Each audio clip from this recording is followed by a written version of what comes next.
kulendi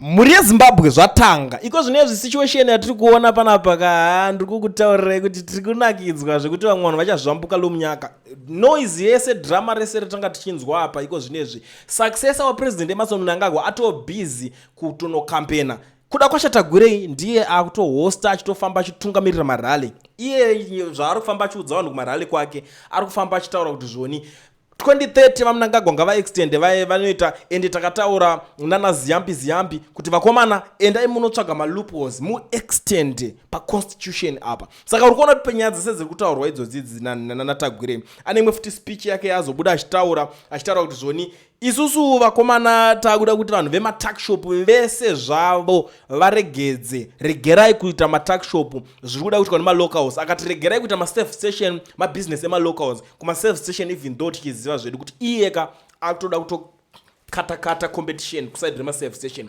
but let's talk about it. Ndiani ane capacity ane zvivindi ane chimonya chacho chemubrain chekukwanisa kumisa kuda kwasha Tigwirei? Honestly thinking ini ndakazvitarisa zvangu hapana.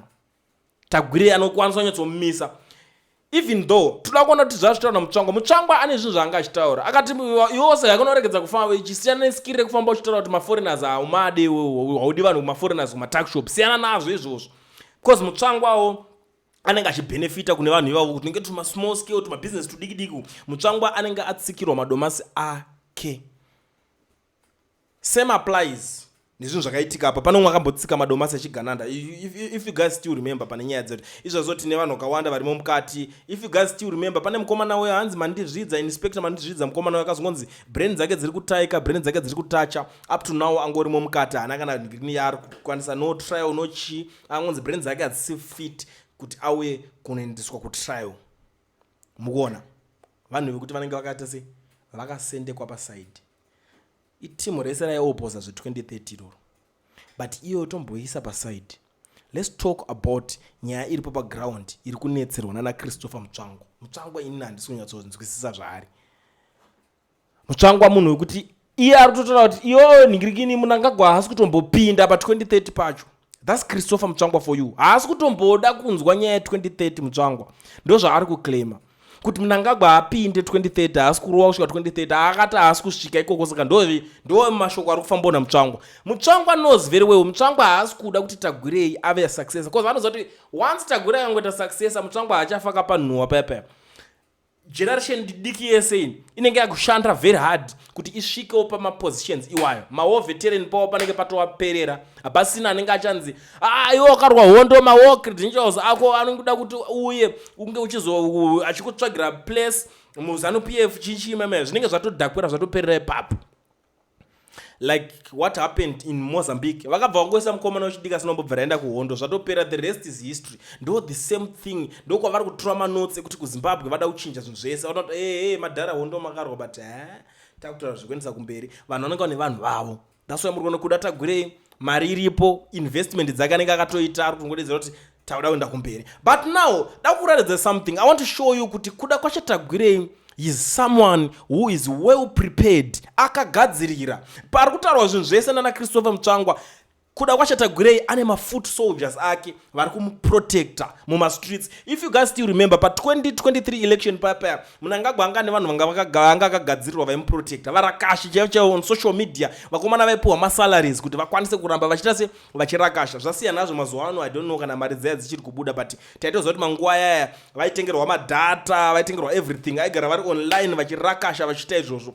Kuda kwasha Tigwirei ane ake mafoot soldiers vari kumira naye haasi kutora ake mbombera zvekudaro but ane vake because kwatarisa kuti vapfana vadiki vakuto understand zveso ende kuda kwasha Tigwirei akabva angosvika angosvika nekubata vaimbi iko zvine zvari kunoita marallies uri kunzwa kuti chakati for ED musicians for ED whatever nevamwe vakapera macareers matalent acho panga pagara pasina vakapera haipi vava vari kungopinda vachingonosupporta the same horse iroro rinonzi kuda kwasha Tigwirei ndo vari kuita se vari kunoswera vachinomhanya naye. Imimi muri busy kungonikirikina nawo Valerius Banda ndiye rimwe bhiza riri ready kupinda murace pazvinhu zvacho but vanhu muchashamisika. I know kuti this one nikirikini you are not ready for it. Let's dive into the issue of kuda kwashe Tigwirei versus Christopher Mutsvangwa. My foot soldiers akuda kwashe Tigwirei kuti did Dr. Tigwirei say we don't want foreigners in Zimbabwe? Definitely not. You would never say such a thing, and that will never be government policy. Of course, we know that it's time for political mind sliding, and innocent statements can be twisted and vandalized, or for political expedience. He spoke about the reserve sectors of the country as promulgated by the government of Zimbabwe. It has been government policy since 2010, and over the years, amendments to the policy were made.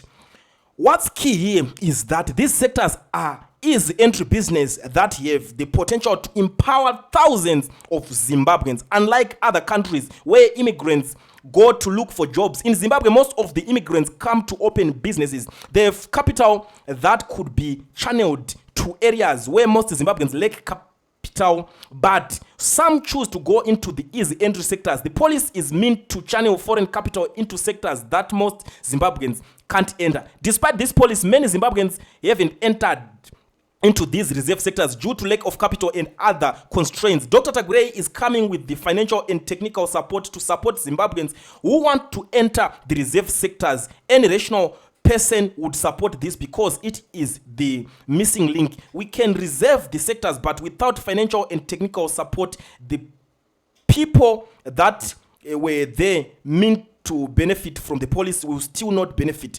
We welcome criticism, but it should be based on facts, not twisted narratives. Ndo mashoko ari kubuda kune vanhu vari kusapota kuti Mutsvangwa zvokutaura kuti uri right pa wrong wako, but haikona kungobuda uchingo criticize in the name of criticizing. Ukona kuti yatova game ema facts.